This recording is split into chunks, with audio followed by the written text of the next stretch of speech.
नमस्कार मित्रांनो, माझ्या चॅनलवर तुमचे स्वागत आहे. ज्या व्हिडिओ आपण आज आहे गजाननाचे शिक्षण म्हणजे आपले गणपती बाप्पाचे शिक्षण कसे झाले.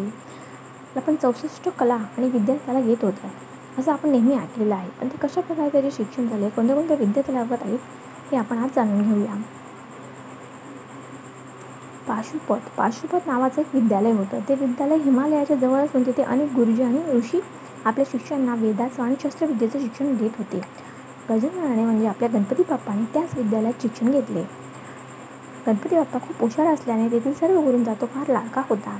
त्याच्याबरोबर तेव्हा 21,000 शिष्य शिकत होते. त्याच काळात लढवयाचे प्रमाण वाढले होते. लढाईच्या वेळेस गणपतीला त्याची सर्व सहकारी मदत करीत. प्रत्येक वेळेस गणपतीचा विजय होऊन शत्रूंचा पराभव असे. गणपती सर्व गोष्टींमध्ये हुशार असल्याने गणपतीला बुद्धी देणारा देव असे संबोधले जाते. राक्षसांचा तेव्हा जास्त सोसाट झाला होता. राक्षस अतिशय दुष्ट प्रवृत्तीचे असल्याने ते सर्व ऋषींना आणि ब्राह्मणांना त्रास देत होते. तेव्हा यज्ञ करणारे लोक होते. ते यज्ञ करणाऱ्या लोकांना मध्ये राक्षस लोक विघ्न आणत असे. त्यांच्या या त्रासाला सर्वजण अतिशय कंटाळले होते. त्यावेळेस पार्वतीने गणपतीला त्या राक्षसांची युद्ध करायला सांगितले आणि संकटातून सर्वांना सोडवायला सांगितले. ते संकट तू दूर कर, युद्धात तुझा विजय होईल असा माझा तुला आशीर्वाद आहे असे पार्वतीने त्याला सांगितले. यामुळे सर्व ऋषी मुनींनी तुझी कायम स्मरण करतील असा आशीर्वाद आईने म्हणजे पार्वती देवीने गणपती बाप्पाला दिला. आईने असे सांगितल्यावर गणपतीने युद्धाची तयारी सुरू केली. गणपतीच्या सहकार्याने देखील त्याला मदत करायचे ठरवले. या युद्धात राक्षसांचा पराभव करून त्यांचा नाश करण्याचे त्यांनी ठरवले. नंतर लढाया सुरू झाल्या. खरोखरच प्रत्येक लढाईत राक्षसांचा पराभव होऊ लागला. गणपतीचा विजय होऊ लागला. प्रत्यक्ष पार्वतीनेच म्हणजे त्याच्या आईनेच त्याला आशीर्वाद दिला असल्यामुळे गणपतीला विजय तर होणारच होता. आईचा आशीर्वाद खरा ठरला. प्रत्येकाची आई जी आपल्या मुलाला चांगले आशीर्वाद देत असते. अशा प्रकारे गणपती बाप्पाने शिक्षण घेऊन आणि 64 कला आणि विद्या यांचे शिक्षण घेऊन युद्धात सुद्धा तो पारंगत झाला होता. अशा प्रकारे गणपती बाप्पाचे शिक्षण त्याने घेतले. तुम्हाला नक्कीच आवडले असेल, त्यामुळे एक लाईक नक्की करा. धन्यवाद. नमस्कार मित्रांनो, माझ्या चॅनलवर तुमचे स्वागत आहे. आज या व्हिडिओमध्ये मी तुम्हाला सांगणार आहे गणपतीचा जन्म कसा झाला.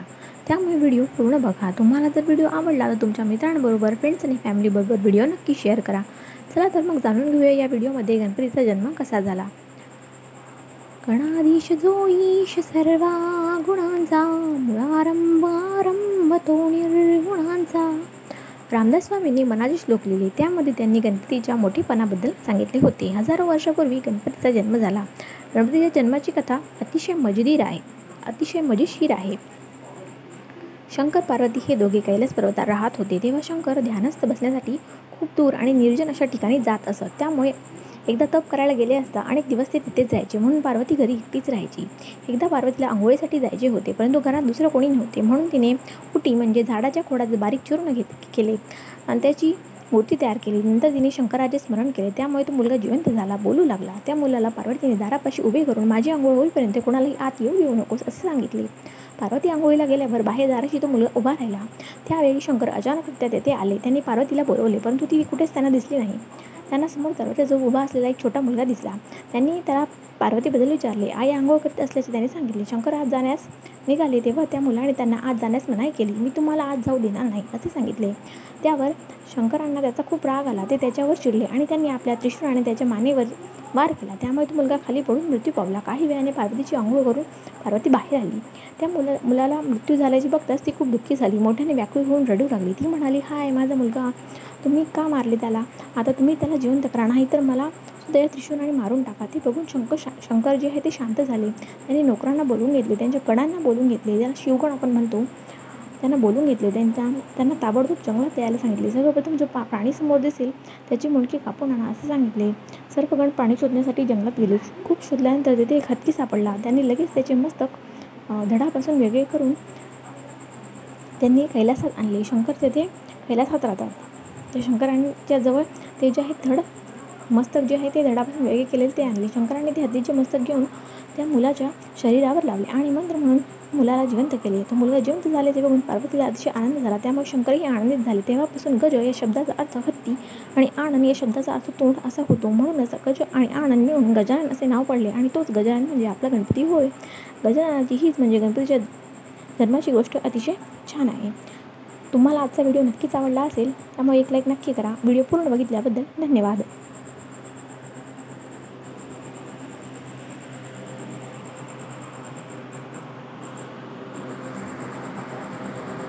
नमस्कार मित्रांनो, माझ्या चॅनलवर तुमचे स्वागत आहे. आजच्या व्हिडिओमध्ये मी तुम्हाला गणेश चतुर्थीविषयी सांगणार आहे आणि आपण मंदिरात गेल्यावर गणपतीची मूर्ती ही शेंदुरी रंगाची का असते हे आज मी तुम्हाला यामध्ये सांगणार आहे. त्यामुळे व्हिडिओ पूर्ण बघा. तुम्हाला जर व्हिडिओ आवडला तर तुमच्या मित्रांबरोबर, फ्रेंड्स आणि फॅमिलीबरोबर व्हिडिओ नक्की शेअर करा.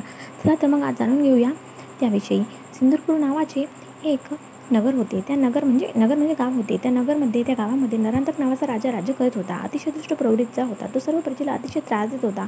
त्यामुळे सर्व प्रजा अतिशय कंटाळली होती. तेव्हा गणपतीने भरपूर सैन्य घेऊन सिंदूरपूरवर स्वारी केली. गणपतीने नरांतक यांचे युद्ध झाले. राक्षस पुढे पुढे येत होते. गणपती त्यांना मागे मागे खेचत होता.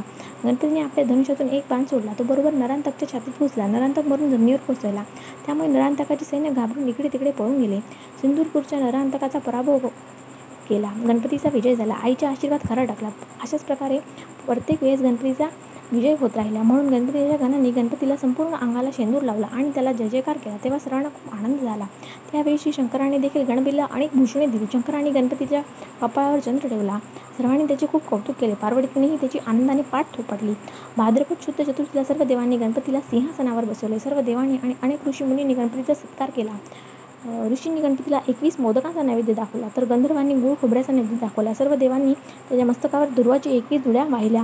गणपतीच्या मस्तकी कुबेराने रत्नाचा मुकुट चढवला. म्हणूनच तेव्हापासून दरवर्षी भाद्रपद शुद्ध चतुर्थीला सर्व लोक घरोघरी गणपती बसवू लागले. त्या दिवसाला आपण गणेश चतुर्थी असे म्हणतो. तुम्हाला व्हिडिओ नक्की आवडला असेल त्यामुळे एक लाईक नक्की करा. आजच्या व्हिडिओमध्ये हेच व्हिडिओ पूर्ण बघितल्याबद्दल धन्यवाद. नमस्कार मित्रांनो, तुमचे स्वागत आहे. आज मी तुम्हाला गणपती बाप्पाचे वाहन उंदीर कसा झाला हे सांगणार आहे. तर ते कसं काय झाले आहे, गणपतीचे वाहन काय आहे आणि ते उंदीर कसं काय झाले आहे हे मी तुम्हाला सांगणार आहे. त्यामुळे व्हिडिओ पूर्ण बघा. तुम्हाला जर व्हिडिओ आवडला तर तुमच्या मित्रांबरोबर, फ्रेंड्स आणि फॅमिलीबरोबर व्हिडिओ नक्की शेअर करा. चला तर मग जाणून घेऊया. उंदराची ही गोष्ट आहे आणि त्याबरोबर गणपती बाप्पाची ही गोष्ट आहे. खूप मजेशीर गोष्ट आहे. उंदीर हा मुळातच उंदीर नव्हता. एक ऋषींच्या शापामुळे तो उंदीर झाला होता. पराशर नावाचे ऋषी होते. त्यांच्या आश्रमात श्री गणेश भगवान आहे म्हणजे गणपती बाप्पा आहे, तो विद्या शिकायसाठी गेला होता. तिथे शस्त्रविद्याही तो शिकत होता. त्याच्या बुद्धीवर ऋषी अतिशय खुश झाले होते. आश्रमात एक उंदीर होता. तिथे तो पोथ्या, ग्रंथ, इतर गोष्टी कोचळत होता. त्यामुळे तेथील शिष्यांना त्याला पकडण्याचा खूप प्रयत्न केला, पण त्यांना त्यात यश आले नाही. शेवटी गणपतीने गणपती बाप्पाने त्या उंदराला युक्तीने पकडले. त्यांच्या इतर शिष्यांनाही ते अतिशय नवल वाटले. गणपतीने त्याला पकडायला तो उंदीर गणपतीला म्हणाला, हे गजानना, तुम्ही मला सोडून द्या. मी पुन्हा कोणालाही त्रास देणार नाही. मी मुळातच उंदीर नसून इंद्राच्या दरबारातील एक उत्तम गाणारा गवी आहे. पण एकदा एका चुकीच्या घाईत माझी लाथ नामदेव ऋषींना लागली आणि त्यांनी मला शाप दिला आणि मग मी उंदीर झालो. हे ऐकून गणपतीला फार गंमत वाटली आणि तो म्हणाला, तू माझ्याकडेच राहशील काय? माझे वाहन होशील काय? मी तुझ्या पाठीवर बसून हवे तिकडे जाईल. तेव्हा उंदीर गणपतीला म्हणाला, देवा, तुमचे शरीर एवढे जड आहे, त्यामुळे मी मरून जाईल. त्या गणपती त्याला सांगितले, तू काळजी करू नकोस. मी जेव्हा तुझ्या पाठीवर बसेल तेव्हा मंत्र म्हणेल, त्यामुळे माझी ओझे तुला जाणवणार नाही. गणपतीचे म्हणणे उंदराने मान्य केले आणि देवाला पाठीवर घेतले. त्याला अजिबात गणपतीचे ओझे वाढले नाही आणि तेव्हापासून उंदीर हा गणपती बाप्पाचे वाहन झाला. अशा प्रकारे उंदीर मामा हा गणपतीबरोबर नेहमी असतो आणि गणपतीचे वाहन म्हणून आपण त्याला जाणतो. आजच्या व्हिडिओमध्ये इतकेच. व्हिडिओ तुम्हाला नक्की आवडला असेल त्यामुळे एक लाईक नक्की करा. चॅनलला सबस्क्राईब करायला विसरू नका. व्हिडिओ पूर्ण बघितल्याबद्दल धन्यवाद. नमस्कार मित्रांनो, माझ्या चॅनलवर तुमचे स्वागत आहे. आज आपण गणपती बाप्पाची अशी गोष्ट ऐकणार आहोत ज्याच्यामध्ये गणपती बाप्पा बुद्धिमान कसा आहे हे आपल्याला समजणार आहे. त्यामुळे व्हिडिओ पूर्ण बघा. तुम्हाला जर व्हिडिओ आवडला तर तुमच्या मित्रांबरोबर, फ्रेंड्स आणि फॅमिलीबरोबर नक्की शेअर करा. मी माझ्या चॅनलवर अजून खूप सारे व्हिडिओज टाकले आहे, ते सुद्धा तुम्ही पाहू शकता माझ्या चॅनलला सबस्क्राईब करून. माझ्या चॅनलला सबस्क्राईब करणे एकदम फ्री आहे. बुद्धिमान गणपतीला एक भाऊ होता. त्याचे नाव कार्तिकेय होते. हे आपल्याला सर्वांना माहीतच आहे. त्या दोघांमध्ये गणपती हा स्वभावाने अत्यंत शांत होता. या उलट कार्तिकेय अत्यंत संतापी व रागीट होता. गणपतीचे वाहन उंदीर होते तर कार्तिकेयचे वाहन हे मोर होते. त्या दोघांचे नेहमी भांडण होत असे. भांडण संपल्यावर त्यांची परत मैत्री देखील लगेच होत असे. परंतु एकदा त्या दोघांचे खूपच भांडण झाले व खूपच वाढले. मग ते दोघेही शंकर आणि पार्वतीकडे गेले. त्यांच्या आईवडिलांकडे गेले त्यांची भांडणे घेऊन. तेव्हा शंकराने त्या दोघांना सांगितले की तुमच्यापैकी जो कोणी पृथ्वीला प्रदक्षिणा घालून प्रथम आमच्याकडे परत येईल तोच खरा विजयी होईल. आता तुमची आपण परीक्षा पाहूया. हे ऐकून कार्तिकेयला वाटले की गणपती हा जो आहे तो थोडा ढेरबुटे आहे, थोडा वजनदार आहे. तो उंदरावर बसून काय प्रदक्षिणा घालणार? मी मात्र मोरावर पटकन प्रदक्षिणा करून लवकर घरी येईल, लवकर परत येईल. तेव्हा गणपतीची चांगली फजिती होईल असा विचार करून कार्तिकेय लगेच तयार झाला व मोरावर बसून निघाला. गणपती हा अतिशय बुद्धिमान होता. त्याने एक युक्ती केली. तो प्रथम आंघोळ करून आला. त्याने आई वडिलांना प्रदक्षिणा घातली, हात जोडले, नमस्कार केला आणि तो म्हणाला, तुम्ही पृथ्वीपेक्षाही मोठे आहात म्हणून मी तुम्हाला प्रदक्षिणा घातली. म्हणजेच ती पृथ्वीला घातल्यासारखीच आहे. गणपती बाप्पाचे हे बोलणे ऐकून शंकर पार्वतीला त्याचे फार कौतुक वाटले. अतिशय आनंद झाला. गणपती त्यांच्याजवळ जाऊन बसला. त्यानंतर तिथे कार्तिकेय आला. त्याने आई वडिलांना नमस्कार केला. तो म्हणाला, गणेशा, तू अजून इथेच आहेस? पृथ्वी प्रदक्षिणा गेला नाहीस? मी तर ती करून सुद्धा परत आलो, त्यामुळे मी विजयी झालो. गणपती बाप्पा त्याला म्हणाला, मी तुझ्या आधी प्रदक्षिणा करून आलो आहे. तेव्हा शंकर पार्वतीने सर्व घडलेली हकीकत कार्तिकेयाला सांगितली. ते ऐकून कार्तिकेय खूप चिडला. म्हणाला, यापुढे मी तुझे दर्शन कधीही घेणार नाही आणि त्याचप्रमाणे इतर बायकांचेही तोंड पाहणार नाही. तेव्हापासून कार्तिकेयाचे दर्शन घेणे हे सर्व बायकांना अमंगल मानले जाते. त्याकडेच कार्तिकेयाचे देऊळ असेल तर तेथे बायका जात नाहीत. फक्त कार्तिक शुद्ध पौर्णिमेला जर दर्शन घेतले तर ते अमंगल नसते, ते शुभकारक असते. त्यामुळे कार्तिक पौर्णिमेला कार्तिकेयाचे दर्शन कृतिका नक्षत्रामध्ये घेतले जाते. आणि अशा प्रकारे आपला गणपती बाप्पा कसा बुद्धिमान होता हेही आपल्याला समजले. चला तर मग तुम्हाला आजची गोष्ट खूपच आवडली असेल याची मी आशा करते. व्हिडिओला लाईक नक्की करा. व्हिडिओ पूर्ण बघितल्याबद्दल धन्यवाद. नमस्कार मित्रांनो, माझ्या चॅनलवर तुमचे स्वागत आहे. आजच्या या व्हिडिओमध्ये मी तुम्हाला आपल्या गणपती बाप्पाने चंद्राला शाप का दिला हे सांगणार आहे. त्यामुळे व्हिडिओ पूर्ण बघा. व्हिडिओ जर तुम्हाला आवडला तर तुमच्या मित्रांबरोबर, फ्रेंड्स आणि फॅमिलीबरोबर व्हिडिओ नक्की शेअर करा. मी माझ्या चॅनलवर अजून खूप सारे व्हिडिओज टाकले आहे, ते सुद्धा तुम्ही पाहू शकता माझ्या चॅनलला सबस्क्राईब करून. माझ्या चॅनलला सबस्क्राईब करणे एकदम फ्री आहे. चला तर मग जाणून घेऊ की आपल्या गणपती बाप्पाने चंद्राला का शाप दिला. गणपतीचे वाहन हे उंदीर आहे. त्यामुळे एकदा गणपती बाप्पा त्यावर बसून सहज फिरायला निघाले होते. वाटेत जाताना एक साप त्या उंदराला दिसला. त्याला बघताच उंदीर घाबरला व इकडे तिकडे तुरुदूर पळायला लागला आणि त्यामुळे गणपती बाप्पाचा तोल गेला आणि गणपती बाप्पा खाली पडला. गणपती बाप्पा पडलेला बघून आकाशातील चंद्राला खूप हसायला आले. त्याने त्याचे हसणे बघून गणपती बाप्पाला राग आला. त्याने गणपतीने त्याला चंद्राला शिक्षा द्यायचे ठरवले. तेव्हा गणपतीने चंद्राला शाप दिला. त्यामुळे चंद्र काळा पडला. सगळीकडे अंधार झाला. अचानक अंधार झाल्यामुळे सर्व लोक घाबरले आणि ओरडू लागले. अचानक असे कसे घडले? त्यामुळे देवसुद्धा घाबरले. देवांना चंद्राची दया आली. त्यांनी गणपतीची प्रार्थना केली. पुन्हा उजेड पडावा म्हणून त्यांनी चंद्राला परत पूर्वीसारखे करण्यास गणपती बाप्पांना सांगितले. पण गणपतीने देवांचे म्हणणे मान्य केले. चंद्रालाही त्याची चूक समजली म्हणून चंद्राने गणेशाची क्षमा मागितली व त्याला नमस्कार केला. परंतु गणपतीचा झालेला अपमान तो विसरला नव्हता. चंद्राला त्याची चूक कळण्यासाठी त्याने चंद्राला शाप दिला. चंद्राचा आकार पूर्णपणे गोल होता. शाप दिल्यामुळे त्याचा आकार बदलला. गणपती बाप्पा चंद्राला म्हणाला, तुझा आकार आता रोज गोल दिसणार नाही. महिन्याचे सुरुवातीचे 15 दिवस रोज थोडा थोडा वाढशील आणि फक्त 15व्या दिवशी पौर्णिमेला पूर्ण गोल दिसशील. त्यानंतर त्याच्या पुढच्या 15 तुझा आकार कमी होत जाईल. अमावस्येला म्हणजे महिन्याच्या शेवटी तू मुळीच दिसणार नाही. भाद्रपद हा माझ्या जन्माचा महिना. गणेश चतुर्थीला घरोघरी लोक गणपती बसवतात. त्या दिवशी लोक मोठा उत्सव करतात. या गणेश चतुर्थीच्या दिवशी जे लोक तुझे दर्शन घेतील, तुला बघतील, त्यांच्यावर चोळीचा आर येईल. त्यामुळे लक्षात ठेव, जगात कधीही कुणी कोणाला हसू नये, कारण हसतो तो फसतो. अशा प्रकारे गणपती बाप्पाने चंद्राला शाप दिला. आणि आपल्याकडे ही पद्धत आहे की भाद्रपद गणेश चतुर्थीला चंद्रदर्शन करत नाही. आजच्या व्हिडिओमध्ये इतकेच. तुम्हाला व्हिडिओ नक्की आवडला असेल, त्यामुळे एक लाईक नक्की करा. व्हिडिओ पूर्ण बघितल्याबद्दल धन्यवाद. नमस्कार मित्रांनो, माझ्या चॅनलवर तुमचे स्वागत आहे. आजच्या व्हिडिओमध्ये मी तुम्हाला गणपतीला चिंतामणी हे नाव कसे पडले हे सांगणार आहे. त्यामुळे व्हिडिओ पूर्ण बघा. तुम्हाला जर व्हिडिओ आवडला तर तुमच्या मित्रांबरोबर, फ्रेंड्स आणि फॅमिलीबरोबर व्हिडिओ नक्की शेअर करा. चला तर मग जाणून घेऊया गणपती बाप्पाला चिंतामणी हे नाव कसे पडले. पूर्वी गण नावाचा एक राजपुत्र होऊन गेला. तो स्वभावाने अतिशय दुष्ट होता. तेथील सर्व ऋषीमुनींना आणि ब्राह्मणांना तो अतिशय त्रास देत असे. ते जेव्हा यज्ञ करत असे तेव्हा तो त्यांना शांतपणे यज्ञ करू देत नसे. एकदा गण त्याच्या सहकाऱ्यांसोबत शिकारीसाठी अरण्यात गेला होता. तिथे एका अरण्यामध्ये कपिल मुनींचा आश्रम होता. सर्वजण त्या आश्रमापाशी गेले. कपिल मुनींनी गणाचं व त्याच्या सर्व मित्रांचं स्वागत केलं. त्यांना थंड पाणी प्यायला दिलं. त्या सर्वांना तहान लागलेलीच होती, त्यामुळे त्यांना बरे वाटले. कपिल मुनींनी त्यांना सर्वांना जेवायला थांबवले. त्यांचा आश्रम म्हणजे एक गवताची झोपडी होती. त्यामुळे गणाला वाटले की या झोपडीत आपल्याला कसे जेवण मिळणार. रानातील कंदमुळं किंवा झाडापाल्याची भाजी. गणाला ते जेवण कसे आवडणार होते. तो मुनींना म्हणाला, मुनिवर्य, तुम्ही या झोपडीत आम्हाला कसे जेवण देणार. आम्ही परत जातो. घरी जाऊन आम्हाला हवं ते आम्ही पोटभर जेवण करू. तेव्हा मुनिवर्य त्याला म्हणाले, घरी जाईपर्यंत उशीर होईल, संकोच करू नका, मी इथेच थांबा आणि जेवण करून जा. गणाला नाही म्हणता आले नाही. ते सर्वजण आश्रमाबाहेर जाऊन बसले. कपिल मुनीने त्याच्या गळ्यातील चिंतामणी काढला व तो चौरंगावर ठेवून त्यास नमस्कार केला, प्रार्थना केली आणि एका क्षणात चमत्कार झाला. तिथे अचानक एक सुंदर मंडप दिसू लागला. त्या मंडपात जेवणाची तयारी अतिशय उत्तम केलेली होती. तिथे प्रत्येकास बसायला सुंदर पाट होता, चांदीचे ताट होते, वाट्या होत्या, व्यवस्थित मांडून ठेवलेले होते. प्रत्येक ताटात भात, भाज्या आणि वेगवेगळी पक्वान्न होती, कोशिंबिरी होती. असे सर्व जेवण वाढलेले होते. कपिल मुनीने त्या सर्वांना पानावर बसायला सांगितले. गण व त्याचे सहकारी तो थाट बघून चकित झाले. सर्वजण जेवायला बसले. जेवण झाल्यानंतर गणानं मुनींना विचारले, हे सर्व कसे काय झाले? कपिल मुनीने त्याला सांगितले की एकदा मी इंद्राला त्याच्या कामात मदत केली होती, तेव्हा त्याची आठवण म्हणून त्याने मला एक मणी दिला होता. ही सर्व कमाया त्या मण्याचीच आहे.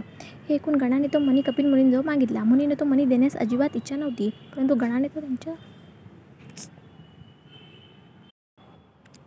कपिल मुनींना तो मणी देण्याची अजिबात इच्छा नव्हती, परंतु गणाने तो त्यांच्याजवळ बळजबरीने हिसकावून घेतला. कपिल मुनींना फार वाईट वाटले. ते विष्णुदेवांना भेटायला गेले आणि त्यांनी त्यांना घडलेली सर्व हकीकत सांगितली.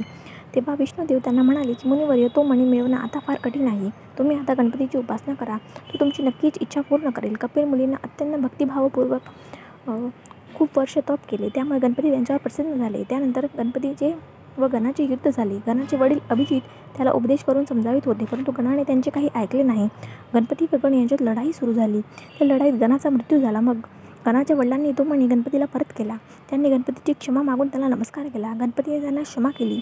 कपिल मुनींचा त्यांचा मणी परत मिळाला व ते खूप समाधानी वाटले. तेव्हापासून गणपतीला चिंतामणी हे नाव पडले. अशा प्रकारे आपल्या गणपती बाप्पाला चिंतामणी हे नाव पडले. तुम्हाला हा व्हिडिओ नक्की आवडला असेल, त्यामुळे चॅनलला सबस्क्राईब करायला विसरू नका. माझ्या चॅनलला सबस्क्राईब करणे एकदम फ्री आहे. आजच्या व्हिडिओमध्ये इतकेच. व्हिडिओ पूर्ण बघितल्याबद्दल धन्यवाद. नमस्कार मित्रांनो, माझ्या चॅनलवर तुमचे स्वागत आहे. आज आपण गणपती बाप्पांच्या गोष्टीमध्ये रावणाचा पराभव कसा झाला हे ऐकून घेणार आहोत, त्यामुळे पूर्ण बघा. तुम्हाला जर व्हिडिओ आवडला तर तुमच्या मित्रांबरोबर, फ्रेंड्स आणि फॅमिलीबरोबर व्हिडिओ नक्की शेअर करा. मी माझ्या चॅनलवर अजून खूप सारे व्हिडिओज टाकले आहेत, ते सुद्धा तुम्ही पाहू शकता माझ्या चॅनलला सबस्क्राईब करून. माझ्या चॅनलला सबस्क्राईब करणे एकदम फ्री आहे. चला तर मग जाणून घेऊया रावणाचा पराभव आपल्या गणपती बाप्पाने कसा केला. रावण हा लंकेचा राजा होता. त्याचा स्वभाव अतिशय दुष्ट होता, परंतु तो पराक्रमाने अतिशय श्रेष्ठ होता. त्याच्या आईचे नाव केकसी होते. ती देवभक्त होती. ती रोज वाळूचे शिवलिंग तयार करत असे आणि त्याची पूजा करत असे व प्रार्थना करून मगच जेवण करत असे. तिची ही नित्य नेमाने चालणारी पूजा रावण रोज बघत असे. एकदा तो आपल्या आईला म्हणाला, मी इतका पराक्रमी आहे तरी देखील तू शिवलिंगाची पूजा का करतेस? मी त्याच्यासाठी शंकराकडे जाऊन त्यांची लिंग घेऊन येतो, मग तू रोज त्याची पूजा करत जा. हे ऐकून रावणाची आई म्हणाली, मग तर खूपच छान होईल. तिला खूपच आनंद झाला. रावण तप करण्यासाठी कैलास पर्वतावर गेला. तप करू लागला. त्यामुळे शंकर प्रसन्न झाले. त्यांनी त्याला सांगितले, तुला काय हवे ते मागून घे. तेव्हा रावणाने आईसाठी पूजा करायला शिवलिंग मागितले. शंकराने त्याला सांगितले की मी तुला शिवलिंग देतो, परंतु ते लंकेत जाईपर्यंत कुठेही जमिनीवर ठेवू नकोस. जर तू ते कुठेही ठेवलेस तर ते तिथेच चिटकून बसेल. तुला हे कबूल आहे का? रावणाने हे मान्य केले. ही सर्व हकीकत देवांना कळली आणि त्यांना चिंता वाटू लागली, कारण रावण हा मुळातच दुष्ट होता. त्याला शिवलिंग मिळाल्यावर तो सर्व देवांना जास्त त्रास देईल हे विचार करून देवांना काही सुचत नव्हते. त्यानंतर सर्व देव विष्णुदेवांकडे गेले.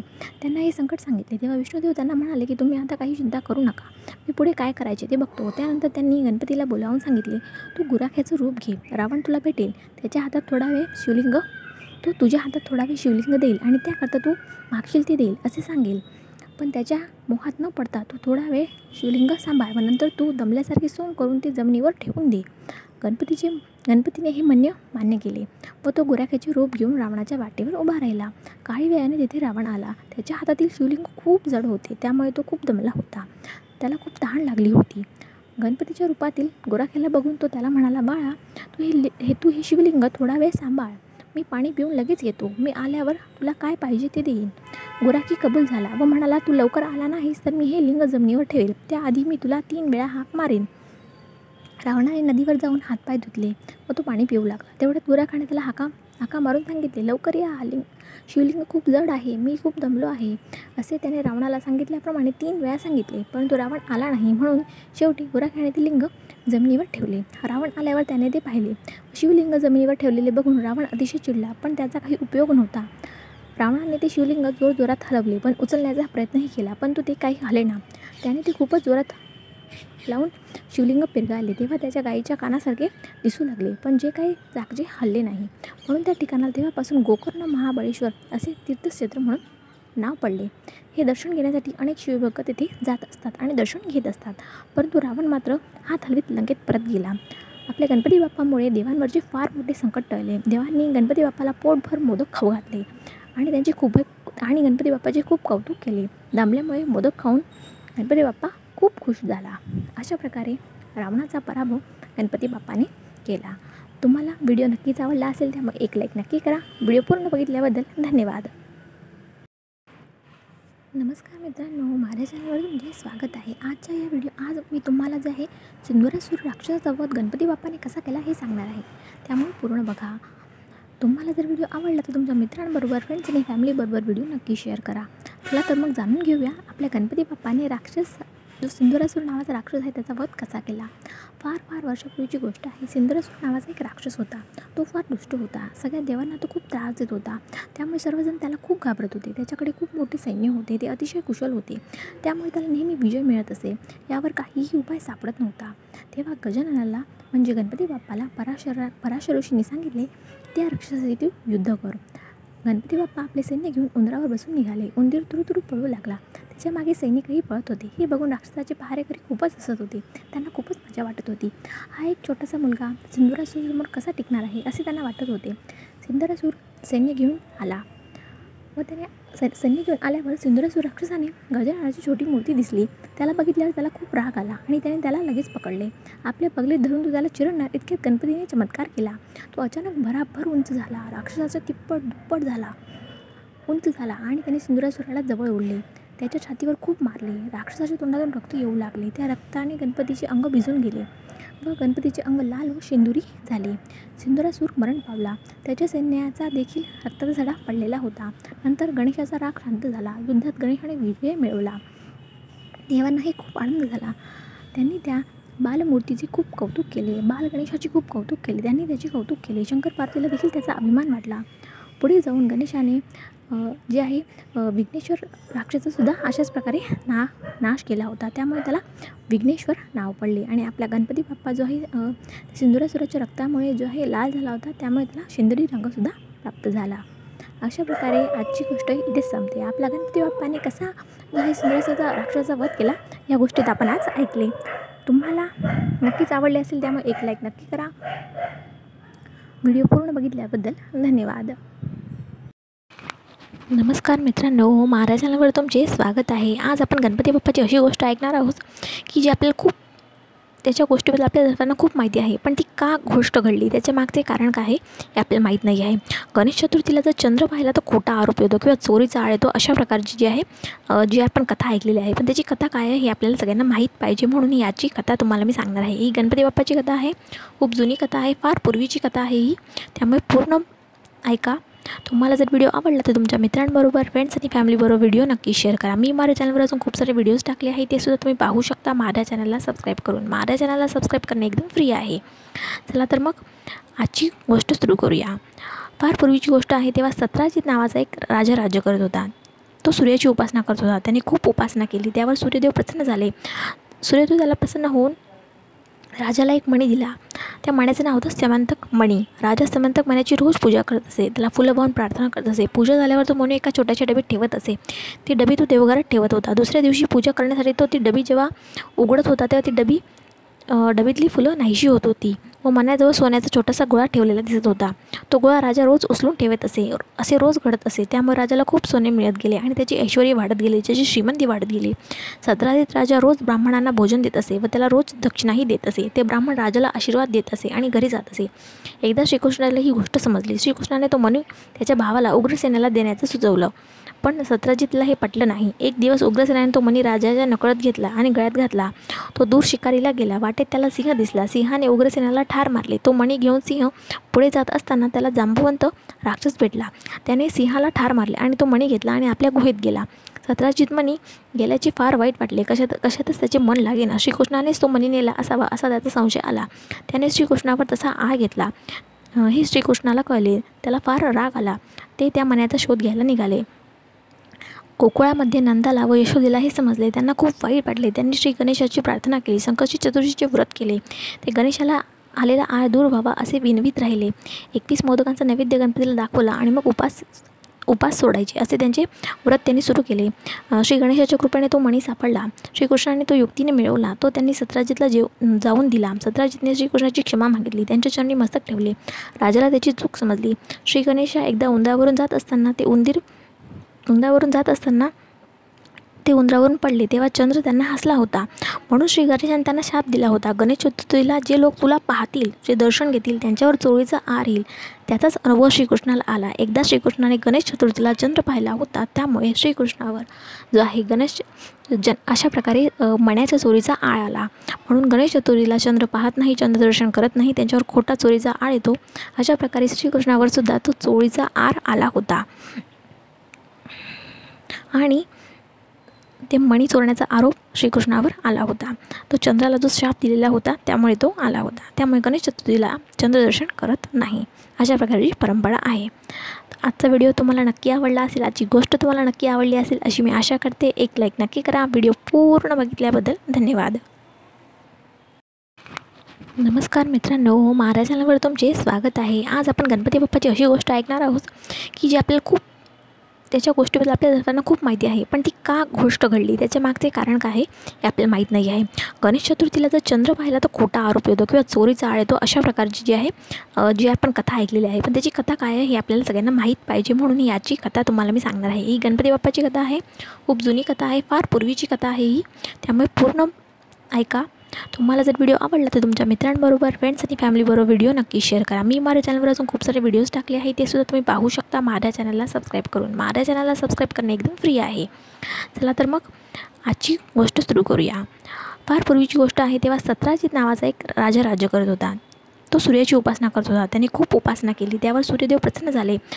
सूर्यदेव त्याला प्रसन्न होऊन राजाला एक मणी दिला. त्या मण्याचं नाव होतं समंतक मणी. राजा समंतक मण्याची रोज पूजा करत असे. त्याला फुलं वाहून प्रार्थना करत असे. पूजा झाल्यावर तो मणी एका छोट्याशा डबीत ठेवत असे. ती डबी तो देवघरात ठेवत होता. दुसऱ्या दिवशी पूजा करण्यासाठी तो ती डबी जेव्हा उघडत होता तेव्हा ती डबीतली फुलं नाहीशी होत होती व मण्याजवळ सोन्याचा छोटासा गोळा ठेवलेला दिसत होता. तो गोळा राजा रोज उचलून ठेवत असे रोज घडत असे. त्यामुळे राजाला खूप सोने मिळत गेले आणि त्याची ऐश्वर्य वाढत गेली, त्याची श्रीमंती वाढत गेली. सत्राजित राजा रोज ब्राह्मणांना भोजन देत असे व त्याला रोज दक्षिणाही देत असे. ते ब्राह्मण राजाला आशीर्वाद देत असे आणि घरी जात असे. एकदा श्रीकृष्णाला ही गोष्ट समजली. श्रीकृष्णाने तो मणी त्याच्या भावाला उग्रसेनाला देण्याचं सुचवलं, पण सत्राजितला हे पटलं नाही. एक दिवस उग्रसेनाने तो मणी राजाच्या नकळत घेतला आणि गळ्यात घातला. तो दूर शिकारीला गेला. वाटेत त्याला सिंह दिसला. सिंहाने उग्रसेनाला ठार मारले. तो मणी घेऊन सिंह पुढे जात असताना त्याला जांबुवंत राक्षस भेटला. त्याने सिंहाला ठार मारले आणि तो मणी घेतला आणि आपल्या गुहेत गेला. सत्राजित मणी गेल्याचे फार वाईट वाटले. कशातच त्याचे मन लागेना. श्रीकृष्णानेच तो मणी नेला असावा असा त्याचा संशय आला. त्याने श्रीकृष्णावर तसा आळ घेतला. हे श्रीकृष्णाला कळले. त्याला फार राग आला. ते त्या मण्याचा शोध घ्यायला निघाले. गोकुळामध्ये नंदाला व यशोदेला हे समजले. त्यांना खूप वाईट वाटले. त्यांनी श्री गणेशाची प्रार्थना केली. संकष्टी चतुर्थीचे व्रत केले. ते गणेशाला आलेला आळ दूर व्हावा असे विनवीत राहिले. 21 मोदकांचा नैवेद्य गणपतीला दाखवला आणि मग उपास सोडायचे असे त्यांचे व्रत त्यांनी सुरू केले. श्री गणेशाच्या कृपेने तो मणी सापडला. श्रीकृष्णाने तो युक्तीने मिळवला. तो त्यांनी सत्राजितला जाऊन दिला. सत्राजितने श्रीकृष्णाची क्षमा मागितली. त्यांच्या चरणी मस्तक ठेवले. राजाला त्याची चूक समजली. श्री गणेशा एकदा उंदरावरून जात असताना ते उंदरावरून पडले तेव्हा चंद्र त्यांना हसला होता. म्हणून श्री गणेशाने त्यांना शाप दिला होता. गणेश चतुर्थीला जे लोक तुला पाहतील, जे दर्शन घेतील, त्यांच्यावर चोळीचा आर येईल.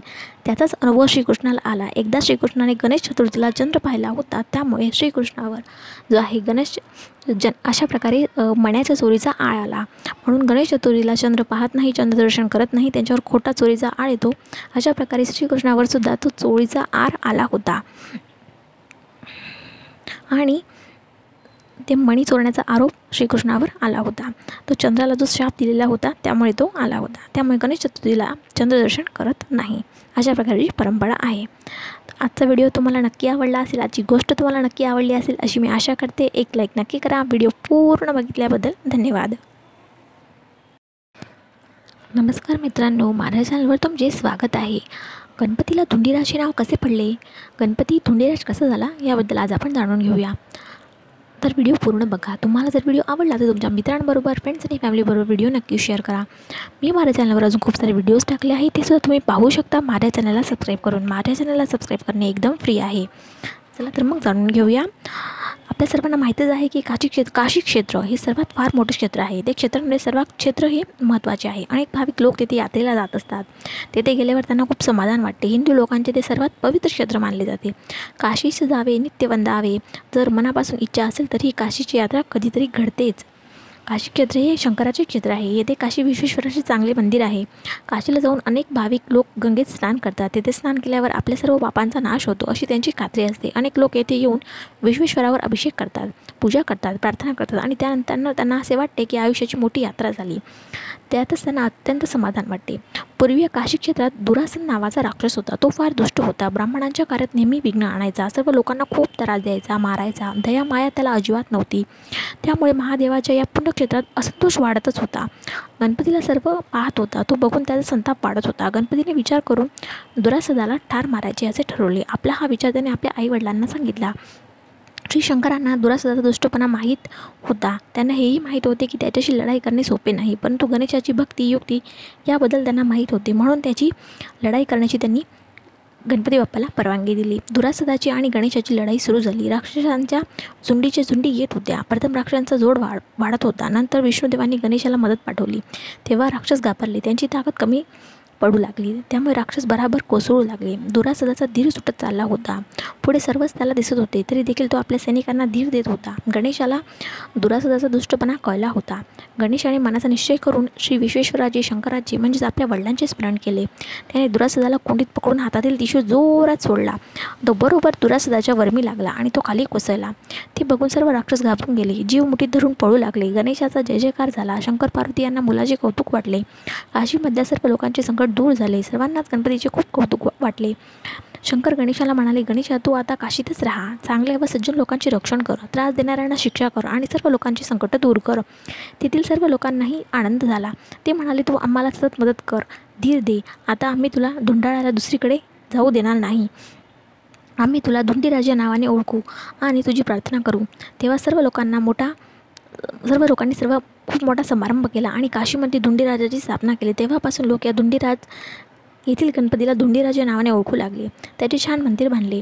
ते त्या गणपती धुंडीराज या नावाने त्याची पूजा करू लागले. विघ्नहर्ता धुंडीराज सर्व लोकांचे दुःख करून सर्वांना सुखी ठेवू लागला. धुंडाळा चुकवतो तो धुंडीराज, म्हणून त्याला धुंडीराज हे नाव देण्यात आले. अशा प्रकारे गणपती बाप्पाला धुंडीराज हे नाव मिळाले. तुम्हाला व्हिडिओ नक्कीच आवडला असेल, त्यामुळे एक लाईक नक्की करा. व्हिडिओ पूर्ण बघितल्याबद्दल धन्यवाद. नमस्कार मित्रांनो, माझ्या चॅनलवर तुमचे स्वागत आहे. आज आपण गणपती बाप्पाचे बुद्धी कौशल्य वापरून कोणती गोष्ट जी आहे ती ऐकणार आहोत. गणपती बुद्धी कौशल्याबद्दलची गोष्ट आपण आज ऐकणार आहोत. त्यामुळे व्हिडिओ पूर्ण बघा. तुम्हाला जर व्हिडिओ आवडला तर तुमच्या मित्रांबरोबर, फ्रेंड्स आणि फॅमिलीबरोबर व्हिडिओ नक्की शेअर करा.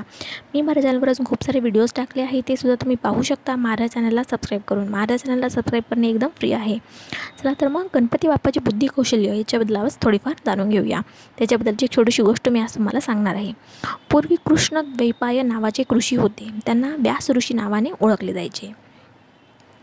ब्रह्मदेवाने 4 वेद लिहिले होते. ते 4 वेद व्यास ऋषींनी पृथ्वीवर लोकांसमोर ठेवण्याचे काम केले, परंतु ते वेद अतिशय अवघड असल्याने लोकांना ते समजत नव्हते. जे लोक मोठे विद्वान असतील त्या लोकांनाच ते वेद समजू शकत होते.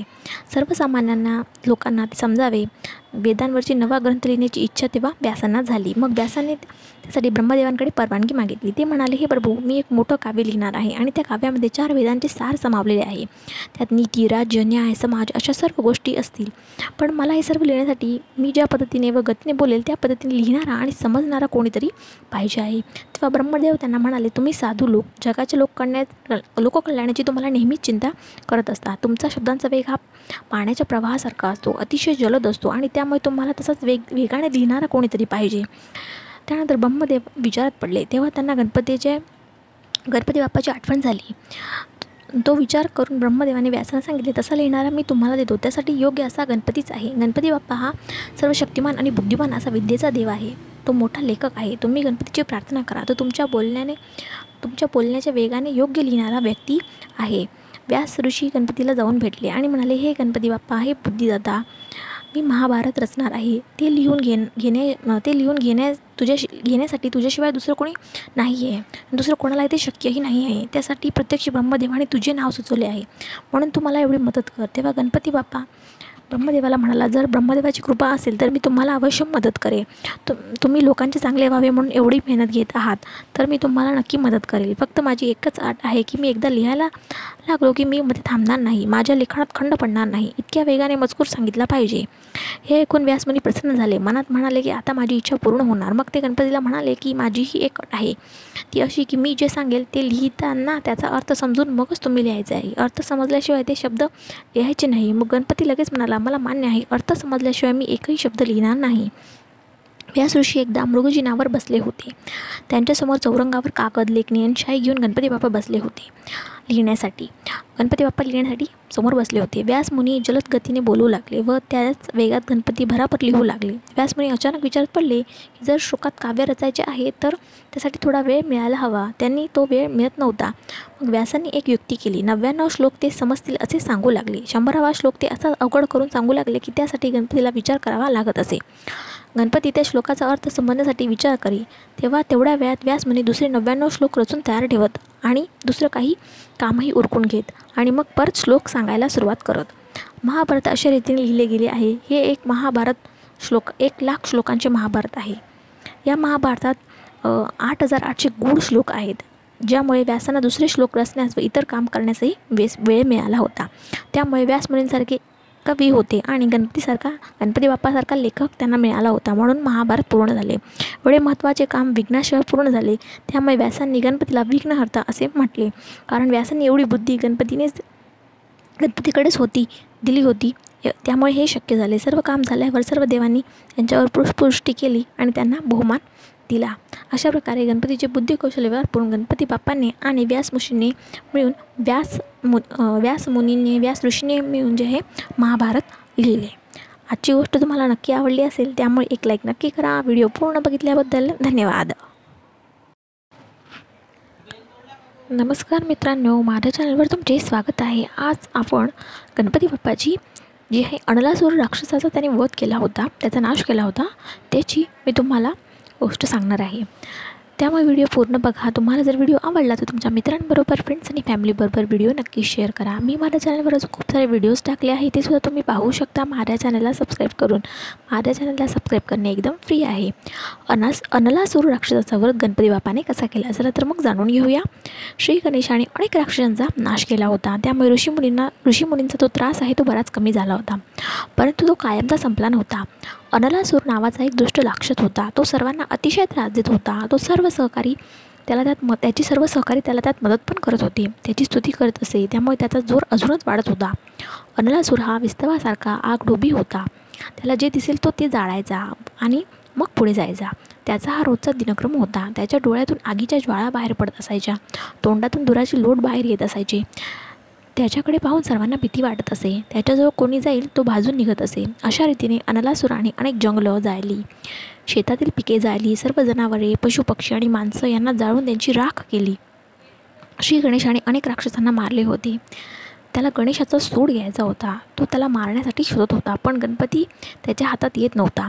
बरेच दिवस असेच चालू होते. त्याचे सर्व प्रयत्न व्यर्थ जात होते. गणपतीचे वाहन उंदीर हा चिटुकला असून त्यास कुठून कुठे पळवत नेत होता. ते या अनलासुराला दिसत नव्हते. अखेरीस श्री गणेशाने आपले छोटंसं रूप बदललं आणि त्याचे ते रूप पाहून अनलासूर घाबरला. त्याची बोबडी मिळाली. श्री गणेशाने त्या राक्षसाला अगदी सुपारीसारखे घेऊन खाऊन टाकले. परंतु नंतर श्री गणेशाच्या अंगाची खूप आग होऊ लागली. ती आग कशानेच थांबत नव्हती. देवांनी त्याच्यावर अनेक उपाय केले, तरीही आग कमी होत नव्हती. इंद्राने अमृत चिंपडले, विष्णूने कमळ दिलं.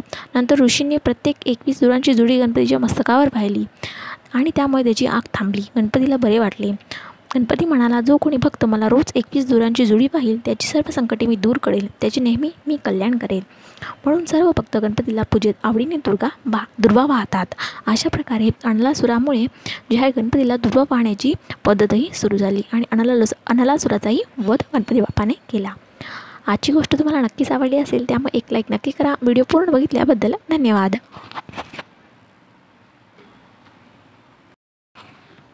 नमस्कार मित्रांनो, माझ्या चॅनलवर तुमचे स्वागत आहे. आज मी तुम्हाला या व्हिडिओमध्ये गणपतीला दुर्वा का आवडतात हे सांगणार आहे, त्यामुळे व्हिडिओ पूर्ण बघा. तुम्हाला जर व्हिडिओ आवडला तर तुमच्या मित्रांबरोबर, फ्रेंड्स आणि फॅमिलीबरोबर व्हिडिओ नक्की शेअर करा. चला तर मग जाणून घेऊया गणपतीला दुर्वा का आवडतात. मी माझ्या चॅनलवर खूप सारे व्हिडिओज टाकले आहे, ते सुद्धा तुम्ही पाहू शकता माझ्या चॅनलला सबस्क्राईब करून. माझ्या चॅनलला सबस्क्राईब करणे एकदम फ्री आहे. अनलासुराच्या वधाची कथा मी माझ्या चॅनलवर एका वेगळ्या व्हिडिओमध्ये सांगितलेलीच आहे. तुम्ही ती गोष्ट नक्कीच ऐकली असेल. आजच्या व्हिडिओमध्ये गणपतीला दुर्वा का आवडतात हे मी तुम्हाला सांगणार आहे. अनलासूर नावाचा एक अतिशय भयंकर राक्षस होता. त्याच्या आवाजाने पृथ्वी हादरायची. त्याच्यासमोर जर कोणी आले तर त्याच्या डोळ्यातील ज्वालांमुळे ते भस्म होऊन जात असे. म्हणून त्याच्यासमोर याला कोणीही धजत नसे. त्याने देवांनाही त्रास द्यायला सुरुवात केली होती. त्याच्यापुढे देवांचेही काही चालत नव्हते. अखेरीस देव गणपतीला शरण गेले. त्यांनी गणपतीचे नामस्मरण करण्यास सुरुवात केली. गणपती त्यांच्यापुढे बालरूपात प्रकट झाला. देवांनी त्याला विनंती केल्यामुळे तो अनलासुराबरोबर लढाई करण्यास तयार झाला. अनलासुराच्या अंगातून ज्या ज्वाळा निघत होत्या त्यामुळे गणपती बाप्पाच्या आजूबाजूचे सर्व काही भस्मसात झाले होते आणि त्यामुळे गणपती बाप्पा आणि अनलासुराची मोठी लढाई झाली. तो बालरूपातील गणपती घेण्यासाठी त्याच्याजवळ आला, परंतु गणपतीनेच त्याला आपल्या हातात घेऊन गिळून टाकले. अनलासुराचा नाश झाला, पण त्याला गेल्यामुळे गणपती बाप्पाच्या अंगाची लाही होत होती. गणपती बाप्पाच्या अंगाची खूप आग व्हायला लागली. तो गडाबडा लोळू लागला. त्याने थंड पाण्याने आंघोळ केली, चंदनाचा लेप लावला, तरीही काही अंगाची दाह थांबायला तयार नाही. तेव्हा देवांनी गणपतीच्या डोक्यावर चंद्राची स्थापना केली. तेव्हा गणपतीला भालचंद्र हे नाव पडले. विष्णूने आपल्या हातातले कमळ गणपतीला दिले, म्हणून गणपतीला पद्मपाणी हे असे नाव मिळाले. शंकराने आपल्या हातातला नाग त्याच्या कमरेला बांधला. वरुणाने पाण्याचा अभिषेक केला. इतके सगळे करूनही गणपती बाप्पाच्या अंगाची आग काही थांबत नव्हती. इतक्यात तेथे काही ऋषीमुनी आले. त्यांनी प्रत्येकाने गणपतीच्या मस्तकावर 21 दुर्वांची एक जोडी ठेवली. आश्चर्य म्हणजे गणपतीच्या अंगाची लाही शांत झाली. गणपतीच्या अंगाची आग शांत झाली आणि त्याला लगेच बरे वाटले. तेव्हा गणपती म्हणाला, माझ्या अंगाची लाही होत असताना देवाने अनेक उपाय केले. फक्त दुर्वेमुळे माझ्या अंगाची लाही बंद झाली. मला बरे वाटले. म्हणून इथून पुढे जो कोणी मला दुर्वा अर्पण करेल त्यास हजारो यज्ञ करण्याचे फळ मिळेल, व्रत करण्याची फळ मिळेल, दान करण्याचे फळ मिळेल, तीर्थयात्रा हे सारं केल्याचे पुण्य त्या व्यक्तीला मिळेल. या गणपतीला प्रिय असणारे दुर्वा औषधी आहेत. दुर्वाचा रस प्यायल्याने पोटातील दुखणं थांबतं. आपण सर्वजण बघतो की आपण बागेतून गेलो की आठवणीने दुर्वा आणतो आणि गणपती बाप्पाला वाहतो. अशा प्रकारे दुर्वाचं जर तुम्हाला औषध पाणी घ्यायचे असेल तर एका योग्य आयुर्वेदिक डॉक्टरच्या सहाय्याने तुम्ही ते कशा घ्यायचा, काय घ्यायचा याचा वापर करून तुम्ही त्याचा नक्की तुमच्या जीवनामध्ये वापर करू शकता औषधी म्हणून. आणि गणपती बाप्पाला तर आपण दुर्वा वाहतोच. अशा प्रकारे गणपती बाप्पाला दुर्वा वाहण्याची जी आहे ती प्रथा सुरू झाली आणि महाराष्ट्रात सुद्धा गणपती आवडीने मांडण्या येतात. गणपतीला दुर्वा चढवण्यात येतात. गणेशोत्सवामध्ये गणेशोत्सवामध्ये गणपतीला दुर्वा नक्की अर्पण केल्या जातात. आजच्या व्हिडिओमध्ये इतकेच. व्हिडिओ पूर्ण बघितल्याबद्दल धन्यवाद. नमस्कार मित्रांनो, माझ्या चॅनलवर तुमचे स्वागत आहे.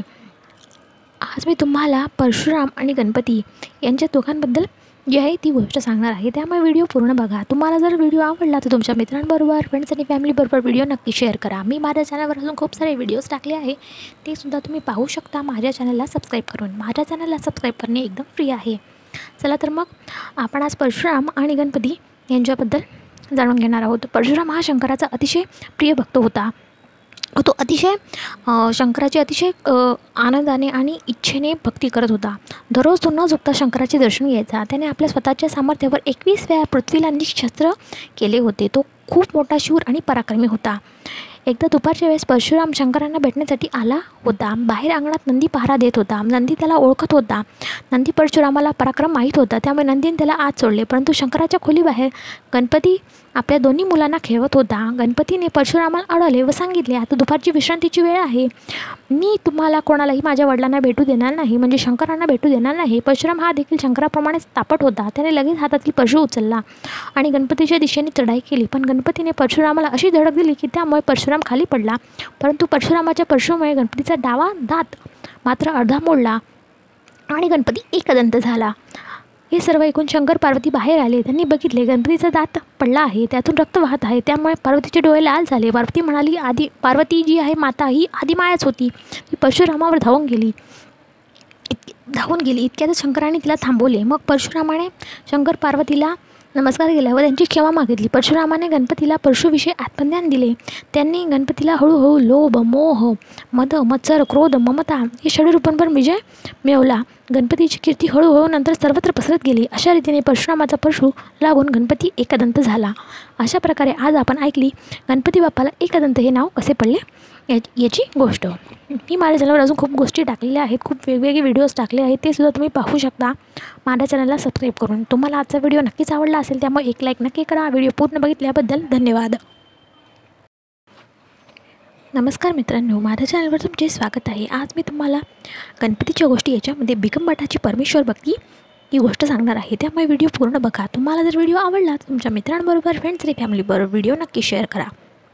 मी माझ्या चॅनलवर अजून खूप सारे व्हिडिओज टाकले आहे, ते सुद्धा तुम्ही पाहू शकता माझ्या चॅनलला सबस्क्राईब करून. माझ्या चॅनलला सबस्क्राईब करणे एकदम फ्री आहे. चला तर मग जाणून घेऊया बिकमबटाची परमेश्वर भक्ती. काशीमध्ये अनेक देवळं असल्याने काशीला जे आहे देवळांचं माहेरगड म्हटले तरी काही हरकत नाही. काशीमध्ये एक बिकमबट नावाचा गरीब ब्राह्मण राहत होता. तो दररोज नित्यनियमाने शंकराच्या देवळात जाऊन पूजा करत असे. त्या ठिकाणी काही भाविक देवाची पूजा करून तांदूळ, पानं, फुलं, पैसे ठेवत असे. बिकमबट देवापुढे ठेवलेले जे काही मिळत असे ते घेऊन त्यावर आपल्या कुटुंबाचा उदरनिर्वाह करत असे. कधीकधी बिकमबटाचे उत्पन्न अतिशय कमी होत असे, त्यामुळे त्याला व त्याच्या बायकोला उपाशी राहावं लागत असे. असे करता करता 7 वर्षे निघून गेली, परंतु त्याच्या मिळणाऱ्या उत्पन्नात काही वाढ झाली नाही. बिकमबटाला असे वाटले की आपण एवढी मनोभावे देवाची पूजा केली तरी देखील आपल्याला साधं पोट भरण्या इतके देखील उत्पन्न मिळू नये. एके दिवशी तो खूपच निराश झाला. शंकराच्या पिंडीवर डोकं ठेवून त्याने देवाला म्हटले, हे देवा शंकरा, मी गेल्या 7 वर्षापासून तुझी पूजा करतो आहे. मी तुझ्या सेवेत कधीही खंड पाडलेला नाही, परंतु तरी देखील मला अतिशय कमी उत्पन्नामध्ये माझ्या कुटुंबाला पोसावे लागत आहे. कधीकधी मला उपाशीसुद्धा राहावे लागत आहे. हे शंकरा, तू भोळा आहेस, तू लगेच भक्तांवर प्रसन्न होतोस, मग माझ्यावर कधी प्रसन्न होणार? बिकमबटाचे ते बोलणे ऐकून शंकराला खरोखरच त्याची खूप दया आली. शंकराने गाभाऱ्यातून बाहेर कोनाड्यात असलेल्या गणपतीला सांगितले. गणपती बाप्पा जो आहे तो मंदिराच्या बाहेर कोनाड्यात गणपती बाप्पाची एक मूर्ती होती. तिथं त्यांनी त्याला सांगितले, गणपती, हा बिकमबट आपली गेल्या 7 वर्षापासून मनोभावे सेवा करत आहे, तेव्हा तू याला 2 दिवसात 1 लाख रुपये दे. गणपतीने त्यांना होकार दिला. जेव्हा शंकर व गणपती यांचे बोलणे चालू होते तेव्हा एक श्रीमंत बालाजी शेठ देवळात येत होता. त्याने ते शब्द ऐकले. तो लगेचच नमस्कार करून बिकमबटाच्या घरी गेला व म्हणाला, मी तुला 50,000 रुपये देतो, पण तू त्याबद्दल मला 2 दिवसात देवात जे काही पुण्य मिळेल ते तू मला आणून द्यायचे. त्या बिचाऱ्या बिकमबटाला वाटले की हे काय चालले आहे. त्याने विचार केला, आपल्याला तर 50,000 रुपये मिळाले आहेत, मग तो या गोष्टीचा विचार करू लागला व या गोष्टी करायला तयार झाला.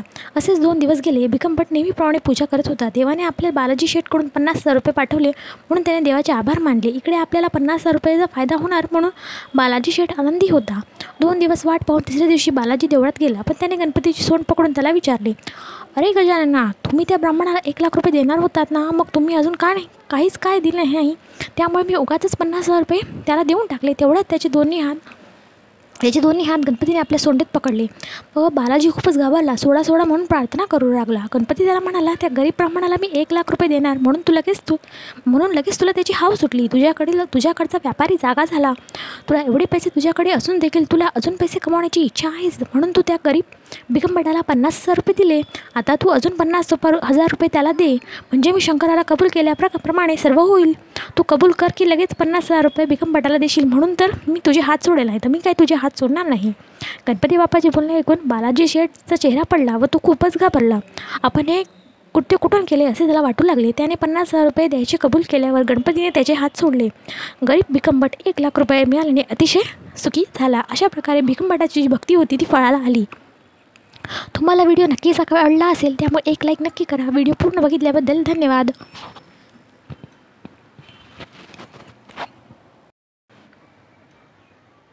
नमस्कार मित्रांनो, माझ्या चॅनलवर तुमचे स्वागत आहे. आज मी तुम्हाला गणपती बाप्पाची कशी गोष्ट सांगणार आहे. त्याच्यामध्ये इंद्रदेवसुद्धा आहेत. कौंडिल्य ऋषींनी इंद्राचे गर्भहरण कसे केले याबद्दलची आपण आज गोष्ट जाणून घेणार आहोत.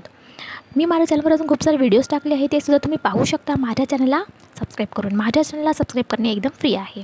चला तर मग जाणून घेऊया आजची गोष्ट. इंद्र हा देवांचा राजा होता. त्याला त्याच्याकडे असलेल्या संपत्तीचा अतिशय गर्व झाला होता. त्याला असे वाटायचे की मी देवांचा राजा आहे, त्यामुळे सर्वांनी माझ्या आज्ञेत राहायला पाहिजे. कौटिल्य नावाचे एक ऋषी होते. ते गणेशाची खूप भक्ती करत होते. ते दररोज न चुकता गणपतीला दुर्वा वाहत होते आणि नंतर भोजन करत होते. त्याशिवाय ते अन्नाला स्पर्शसुद्धा करत नसे. एके दिवशी ते गणपतीला दुर्वा वाहण्यासाठी निघाले असताना त्यांना मध्ये इंद्र भेटला. तो त्यांना नमस्कार करून म्हणाला, हे ऋषीवर्या, माझी अशी इच्छा आहे की तुम्ही आज माझ्याकडे भोजन करावे. तेव्हा कौटिल्य ऋषी इंद्राला म्हणाले की मी भोजनाला तुझ्याकडे आलो असतो, पण माझा आज उपवास आहे आणि मी गणपतीला दुर्वा वाहिल्याशिवाय काहीच खात नाही. ते ऐकून इंद्र हसू लागला आणि मोठ्याने हसून त्यांना म्हणाला, काय तुम्ही हे गवत गणपतीच्या डोक्यावर वाहिल्याशिवाय काही खात नाही? आश्चर्यच आहे. तरी देखील तुम्ही आज माझ्या घरी राजेशाही पाहुणचार घ्या, कारण माझ्याकडे जेवायला खूप भाग्य लागते. तुम्ही चांगले भरपूर पंचपक्वान्नाचे जेवण खा. भोजन झाल्यावर तुम्ही आणि मी तुम्हाला सुवर्णमुद्रा देईल. हे सर्व बघताच ऋषींच्या लक्षात आले की इंद्राला त्याच्याकडे असलेल्या वैभवाचा गर्व झाला आहे. त्याच्यासाठी त्याला काहीतरी धडा शिकवलाच पाहिजे. त्यांनी इंद्राला सांगितले की हे देवांचे राज्य, मी तुमच्याकडे येतो, पण मला फक्त एक माझ्या दुर्वेचा वजना एवढी सुवर्णमुद्रा दक्षिणा म्हणून पाहिजे. तेवढीच दक्षिणा तुम्ही मला द्या. इंद्र लगेच तयार झाला. अशीच एकच काय, मी तुम्हाला तुमच्या हातातल्या सगळ्याच दुर्वांच्या वजना इतक्या सुवर्णमुद्रा माझ्या भांडारातून देईल. कौटिल्य ऋषी इंद्राच्या घरी गेले. इंद्र म्हणाला, अहो, ते दुर्वा म्हणजे काय आहे? गवताच्या काड्याच तर आहे ना, त्या टाकून द्या व जेवायला बसा, कारण तुम्हाला रोज इंद्राच्या घरचे जेवण मिळणार नाही. कौटिल्य ऋषी म्हणाले, माझा उपवास आहे. माझा रोजचा नियम आहे की दुर्वा वाहिल्याशिवाय मी काही खाणार नाही. तेव्हा तू फक्त मला कबूल केल्याप्रमाणे माझ्या एका दुर्वेच्या वजना एवढी सुवर्णमुद्रा दे. एवढी बोलून जे आहे कौटिल्य ऋषी थांबले. इंद्र परत हसू लागला. तो म्हणाला, बस एवढेच ना? इंद्राने कुबेराला बोलून घेतले. तराजू सुवर्णमुद्रा आणल्या. त्याने एक पारड्यात कौटिल्य ऋषींची दुर्वा टाकली व दुसऱ्या पारड्यात सुवर्णमुद्रेच एका पैशाचं नाणं टाकलं, परंतु ते दुर्वेपेक्षा हलकं होतं. दुर्वेचं पारडं खाली होत नव्हतं. मग त्याने आणखी एक नाणं टाकलं, तरी देखील दुर्वेचं पारडं हललं नाही. नंतर इंद्राने त्यात सोन्याच्या लगड्या, जड जवाहर टाकले, रत्ने टाकली. पारडे खालीच गेले नाही. त्यानंतर कुबेराचे सर्व भांडार त्यात रिकामं केलं, परंतु काहीच परिणाम झाले नाही. असा सर्व प्रकार बघून इंद्राला लाजल्यासारखे झाले. त्याने लगेच कौटिल्य ऋषींची क्षमा मागितली व म्हणाला, मला यातून सोडवा, माझी चूक झाली, माझ्यावर दया करा. कौटिल्य ऋषींनी त्यांना सांगितले की तू विघ्नहर्ता गणपतीचे स्मरण कर आणि त्यांची क्षमा माग. इंद्राने गणपतीची प्रार्थना केली. नंतर गणपती बाप्पा तिथे प्रगट झाला आणि म्हणाला, इंद्रा, तुला तुझ्याकडील संपत्तीचा खूपच गर्व झाला होता आणि त्यासाठी माझ्या भक्तानं हे केलं. आता तुला कळले असेल की तुझ्याकडे जी सर्व संपत्ती आहे तिची किंमत एका साध्या गवताच्या काडी इतकीही नाही. जो कोणी माझा भक्तिभावाने भक्ती करतो, त्याच्या मार्गात तू अडथळा आणण्याचा प्रयत्न केलास. त्यांनी तुला सांगितले होते की मी दुर्वा वाहिल्याशिवाय काही खात पित नाही, परंतु तरी देखील तुझा अहंकार एका दुर्वेपुढे कमी झाला. तुझ्याकडे असलेल्या संपत्तीचा व राजा असण्याचा आता इथून पुढे कधीही गर्व करू नकोस. इंद्राला खरोखरच आपण केलेल्या कृत्याची लाज वाटली, चूक कळून आली व त्यानंतर त्याने कधीही संपत्तीचा गर्व केला नाही. अशा प्रकारे कौटिल्य ऋषीने जे आहे इंद्राचे गर्वहरण केले. आजचा व्हिडिओ तुम्हाला नक्कीच आवडला असेल, त्यामुळे एक लाईक नक्की करा. व्हिडिओ पूर्ण बघितल्याबद्दल धन्यवाद. नमस्कार, माझ्या चॅनलवर तुमचे स्वागत आहे. आज मी तुम्हाला बल्लाळाची गणपती भक्ती ही गोष्ट सांगणार आहे, त्यामुळे व्हिडिओ पूर्ण बघा. तुम्हाला जर व्हिडिओ आवडला तर एक लाईक नक्की करा. माझ्या चॅनलला सबस्क्राईब करायला विसरू नका. मी माझ्या चॅनलवर खूप सारे व्हिडिओज टाकले आहे, ते सुद्धा तुम्ही पाहू शकता माझ्या चॅनलला सबस्क्राईब करून. माझ्या चॅनलला सबस्क्राईब करणे एकदम फ्री आहे. चला तर मग आज आपण गणपती बाप्पाची अशी गोष्ट ऐकणार आहोत, ज्यामुळे बल्लाळ नावाचा भक्त आहे त्याच्या भक्तीबद्दल आपण जाणून घेणार आहोत. खोपोलीच्या पुढे एक घनदाट जंगल होते. तिथे पाली नावाचे एक गाव होते. त्या गावात बल्लाळ नावाचा एक गणेश भक्त राहत होता. त्याची गणपतीवर अतिशय निश्चित भक्ती होती. त्याचे वडील व्यापारी असल्याने त्याच्याकडे भरपूर पैसा होता, परंतु बल्लाळाचे लक्ष व्यापारातही नव्हते. त्याला श्रीमंतीची आवड नव्हती, त्यामुळे तो कपडे देखील अतिशय साधे घालत असे. त्याने घराशेजारीच एक छोटंसं देऊळ बांधलं होतं. त्यात त्याने गणपतीची मूर्तीची स्थापना केली होती. बल्लाळ सकाळ दुपार संध्याकाळ तिन्ही वेळेला त्या मूर्तीची पूजा अर्चा करीत असे. तो सारखा त्या देवळातच बसलेला असायचा. त्याचे असे वागणे त्याच्या वडिलांना आवडत नसे. ते त्याला म्हणत असत, अरे असा साधूसारखा काय राहतोस, काहीतरी कामधंदा कर, व्यापार कर, पोटासाठी 2 पैसे मिळव, हे गणपतीची वेळ आता सोडून दे. परंतु त्याने मात्र गणपतीची पूजेचा नाद काही सोडला नाही. बल्लाळाचे ते वागणे बघून त्याच्या वडिलांना खूप राग आला. त्याने एक दिवस कुदळ पहारे घेऊन माणसं आणली. ते देऊळ त्यांनी पाडायला सांगितले. टिकावाने ते देऊळ पाडले. तरीही बल्लाळ आपली पूजा करतच जायला. मग त्याच्या वडिलांनी देखील बल्लाळाची स्थापन केलेली गणपतीची मूर्ती हलवायला सांगितली, पण काय ते आश्चर्य, ती मूर्ती अजिबात हलत नव्हती. तेव्हा त्या वडिलांनी ती मूर्ती फोडायला सांगितली, पण त्या मूर्तीवर कुदळीचा व प्रहारीचा काहीच परिणाम झाला नाही. अखेरीस गणपती बल्लाळावर प्रसन्न झाला व बल्लाळाला म्हणाला, बाळा, मी तुझ्या भक्तीने प्रसन्न झालो आहे. मी आता येथेच तुझ्याजवळ राहणार आहे. इथून पुढचे लोक जे आहे ते मला बल्लाळेश्वर या नावाने ओळखतील. हे बल्लाळेश्वराचं देऊळ पालीमध्ये आहे व तेथील डोंगराचा आकारही गणपतीप्रमाणेच आहे. अष्टविनायकांमध्ये बल्लाळेश्वराला स्थान असून माघ महिन्यामध्ये गणेश जन्माच्या वेळी तेथे भक्तांची अतिशय गर्दी लोटते. अशा प्रकारे बल्लाळाची भक्तीने गणपती बाप्पा त्याला प्रसन्न झाला आणि बल्लाळेश्वर गणपतीची स्थापना तिथे झाली. आजच्या व्हिडिओमध्ये इतकेच. व्हिडिओ तुम्हाला नक्कीच आवडला असेल त्यामुळे एक लाईक नक्की करा. व्हिडिओ पूर्ण बघितल्याबद्दल धन्यवाद. नमस्कार मित्रांनो, माझ्या चॅनलवर तुमचे स्वागत आहे. आज मी तुम्हाला मंदार आणि शमिका वटवृक्षाचे महत्त्व सांगणार आहे. त्यामुळे व्हिडिओ पूर्ण बघा. तुम्हाला जर व्हिडिओ आवडला तर तुमच्या मित्रांबरोबर, फ्रेंड्स आणि फॅमिलीबरोबर व्हिडिओ नक्की शेअर करा. मी माझ्या चॅनलवर अजून खूप सारे व्हिडिओज टाकले आहे, ते सुद्धा तुम्ही पाहू शकता माझ्या चॅनलला सबस्क्राईब करून. माझ्या चॅनलला सबस्क्राईब करणे एकदम फ्री आहे. चला तर मग जाणून घेऊया मंदार आणि शमी या वृक्षांचे महत्त्व. धम्य नावाचे एक ऋषी होते. त्यांना एक मंदार नावाचा मुलगा होता. तो दिसायला गोरा गुमटा आणि नाकी डोळे अतिशय सुंदर होता. त्याचे लग्न शमिका नावाच्या एका ब्राह्मण मुलीशी झाले. ते दोघी एकमेकांना अनुरूप असे होते. ते दोघी आश्रमात एके दिवशी गप्पा गोष्टी करत असताना तिथे गणपतीचा परमभक्त भृशृंगी ऋषी आले. भृशृंगी ऋषींनी गणपतीची कडक तपश्चर्या केली होती. त्यांचं पोट गणपतीसारखंच मोठं होतं. नाक फार मोठे होते. थोडे विचित्रही होते. त्यांचे ते विचित्र रूप पाहून मंदार व शमिका यांना हसू आले. त्यांना हसताना पाहून भृशृंगी ऋषी अतिशय रागावले. त्यांनी त्या दोघांना शाप दिला, तुम्ही मला विनाकारण हसला आहात म्हणून तुम्ही दोघेही काटेरी झाडे व्हाल व तुमच्या झाडावरती पक्षीसुद्धा फिरकणार नाही. ऋषींनी या दिलेल्या शापामुळे मंदार व शमिका यांचं रूपांतर खरोखरच काटेरी झाडांमध्ये झालं. ही गोष्ट त्यांच्या वडिलांना समजली तेव्हा त्यांना खूप वाईट वाटले. ते खूप रडले. त्यानंतर त्या दोघांच्याही वडिलांनी अरण्यात जाऊन तपश्चर्या करून गणपती बाप्पाला प्रसन्न केले.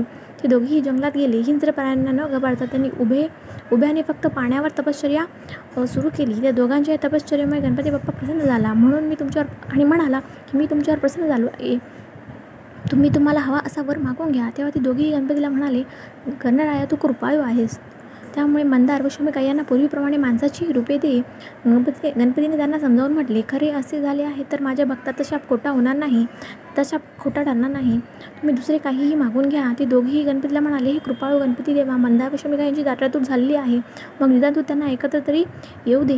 गणपती त्यांना म्हणाला, तथास्तु. आजपासून मी मंदार वृक्षाच्या मुळाशी राहत जाईन. त्यामुळे मंदार वृक्षाची कीर्ती होईल आणि जो कोणी मंदार वृक्षाखाली माझ्या मूर्तीला स्थापन करेल आणि ते शमीच्या पानाने माझी पूजा करेल त्याची मनोकामना मी पूर्ण करेल. त्यामुळे अशा पद्धतीने शमीची पाने मंदार वृक्षाच्या पायथ्याशी पडतील. ते दोघेही एकत्र येतील. अशा प्रकारे मंदार वृक्ष आणि शमीचा वृक्ष हे गणपती बाप्पाच्या आयुष्यामध्ये खूप महत्त्वाचे आहे. आणि आपण सुद्धा जे आहे मंदार वृक्षाखाली गणपती बाप्पाची स्थापना करतो. शमीच्या वृक्षांची जी पानं आहे ती गणपती बाप्पाला आपण वाहतो. अशा पद्धतीने मंदार व शमिका वृक्षांचे महत्त्व आहे.